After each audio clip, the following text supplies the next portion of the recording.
Well, thanks for the opportunity to say a few words. It's been a very interesting symposium. I completely endorse the concept of eradicating heart attacks. I think the Association for the Eradication of Heart Attacks is an excellent association for us all to become involved in. Looking at the evening, I agree with most of the speakers. I'm fortunate to be in a position of running a cardiac imaging section where we do EBCT and we do nuclear testing and we do PET and we do CT, angio, and we do MRI. And in looking at that spectrum, my view of the pyramid coincides with much of what was said.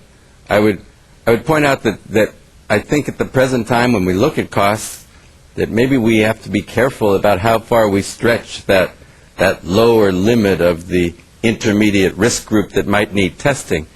We noticed earlier Dr. Brownwald and Dr. Fuster both used a 0.5% per year limit, which is even lower than the 0.6% that Dr. Taylor's group had came up with, but it was reluctantly they came up with it because a 10 to 20% is something that would be more reasonable when we look at the proportion of the patients who would be tested and the risk of those patients. We're probably going to have to, in view of limited funds, be aware of that kind of limitation. But I think that starting with, in the intermediate risk group, an acceptance of the value of testing is a good starting place that our society hasn't yet reached. If you're in the Army, you might be able to get this test, but if you're not in the Army, you have to have $400 of spare change to be able to purchase the test because there are third-party carriers. Even in this clearly defined 10 to 20% risk group won't pay for the test. Then we go on to the need for further testing, and I agree with the earlier comments that MRI has a big future. I think CT angiography has a future. I think nuclear testing has a future. Exactly where they're going to fit in has to be defined. I found the discussions about cost effectiveness very, very interesting, and just to kind of pull it all together, I think we're all in the same team.